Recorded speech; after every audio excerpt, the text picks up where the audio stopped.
Okay. In all honesty, this is the loudest you're probably ever going to hear me talk. First off, yeah. Like I said, I live with my parents, yes, and usually they're asleep, or, I just don't feel like talking loud because someone's going to come busting in my room or something. So, what? Well, they all went on a family trip and I'm by myself. Yay for me. So anyway, let's start off with this movie that so many of my friends have been bugging me to see. So many. Not even kidding me. Alright. The Conjuring. And I couldn't say it at first because I have some friends that say the Conjuring, and I'm like, it's supposed to be the Conjuring. Anyway, so enough about the pronunciation.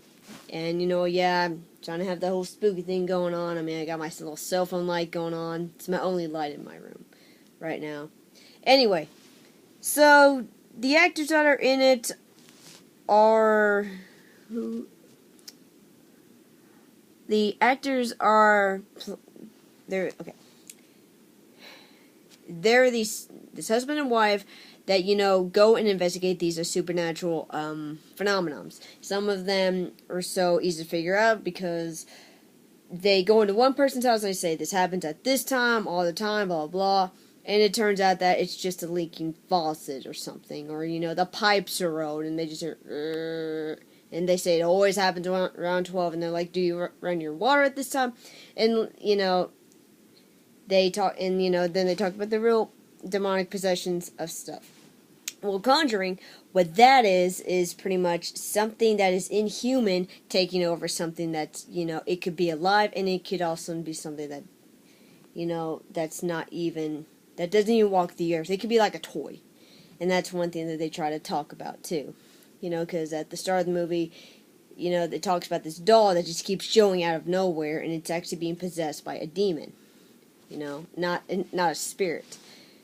So, and it talks about, that case, the husband and wife are played by Vera Farmiga and Patrick Wilson. I don't think I've ever seen them in any movies before, but they did really, really well. I mean, the acting was spot on with them. And they play Ed and Lorraine Warren. And, I mean, the creepy thing about it is that at their house, they have this room of all the stuff that has been possessed, and it's just so much. Like, how can I put it? They have like bookshelves of stuff, like one here, one here, one here, and it's just covered in just toys. It's covered in just books and. Damn it, I'm so excited to review this because so many people bugged me about it. It could even just be something simple like a damn water bottle. I'm not kidding. So, like I said, it's just covered, like I said, it's mainly toys though, and stuff that music boxes. But then, it switches to not a different story, it just, a different family, and then, it switches, and then it talks about this, these people, and I think it was like their 5 daughters that just moved into a new house that they just bought and didn't know who the original owner was or nothing. So they go into it and they find out, they don't find out. I mean, I'm sorry, they don't find out. They start to experience weird stuff, like the husband and the wife that just moved into this house with the daughters are played by Ron Livingston and Lily Taylor. Lily Taylor was in that movie The Haunting back in 1999 or 1998. She's a good actress. Just small subject change just for teens a bit. And then Ron Livingston, if you ever saw the movie Office Space, it's hilarious, but at the same time, for a minute, I could not take him seriously. I swear to God, if they would have added someone from Office Space into it, I wouldn't be able to take the movie seriously. It was hard for me too because I'm so used to seeing him like this funny, stressed out type, because I've seen Office Space so many times, and seeing him in like this horror movie that's supposed to be really, really scary, I couldn't at first. It took me a little bit because I still see him as that funny guy in Office Space. And they play, okay, these two people, they play Roger and Caroline Perrin. And, of course, the daughters, I've never heard of any of their actual real names. That's why I didn't even bother to list them, because this is probably just their only, movie that they're going to be in. Anyway, the first thing that happens is all the clocks, they stop at 3:07, if I'm correct. I think so. Every single night, 3:07. And at that time, something strange happens. The wife would wake up with bruises on her. It looks like someone grabbed her. Pictures would fall, stuff like that. But then at one point, they start to kind of figure out something is happening. So the wife goes to a university and actually tracks down the Warrens, and then asks him to go, investigate everything. And of course the wife, she picks up a vibe because, she's a medium. And then she's just like, something happened. And I mean, I don't want to ruin everything, but you know what? If it's a spoiler, I'm sorry. She pretty much finds out that one lady that lived there, she tried to sacrifice her son when he was only 7 days old. And that's really weird. But then, when they caught her, she hung herself on a tree right in the backyard. And, and pretty much what she's doing is all the bruises, it's sucking out some of, not her life, but her energy. And so that spirit, that spirit / demon can, have energy. And then she was going to go after, everyone else in the family. And I mean, yes, this is that trailer that, they clap 3 times, yeah, with that little hide-and-go-seek thing. That has absolutely not much to do with the movie, other than the fact that it's just supposed to creep you out. Because, that's not, like, something that they do in the entire movie. Like, that's just something the kids play, and then the mom just happens to play with the kid one day. And then, she's trying to find the kid, but then, all of a sudden she's like, oh, you get, 3 claps. You go first clap, they do it again. Then, of course, you got the third clap. What you go, like, if you saw the trailer, then you know what I'm talking about. They go into one room, and then, she's like, okay, I think she got to the second or third clap, and she hears it, but she goes into this, it's not a closet, it's like this big chest thing that you put clothes in. So, one of those, yeah, I just call it a big chest.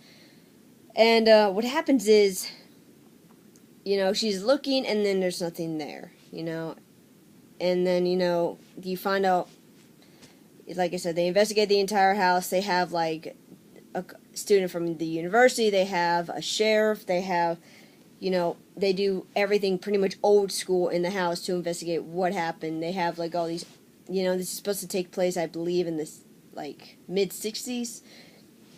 So it's got one of the big flash cameras about that big, it flashes and it, like, pretty much almost blinds you. So they do that. They do, they even had a UV lights back then, I guess, Oh, I believe in it, I kind of don't. I don't know. It didn't seem, for some reason, it seemed out of place to me. So, they, pretty much what happens is later on, they have to do an exorcism and all that type of stuff on the mom because the demon took, like I said, more of the bruises she had, the more she takes her energy. And not only that, this is based on a true story, so from what I've read, this is fairly true.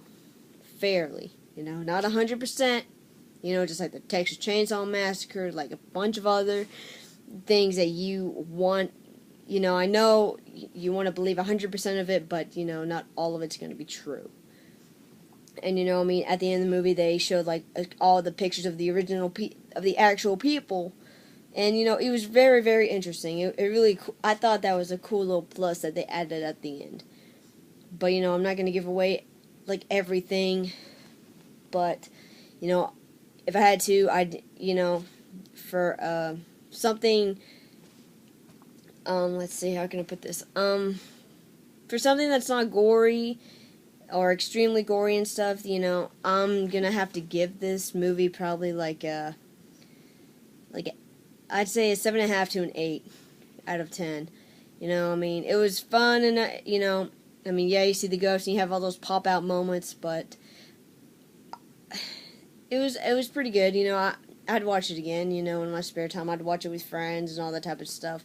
I have absolutely no complaints. It was just hard for me at first to take Ron Livingston. Seriously at first because, like I said, I've seen Office Space a million times.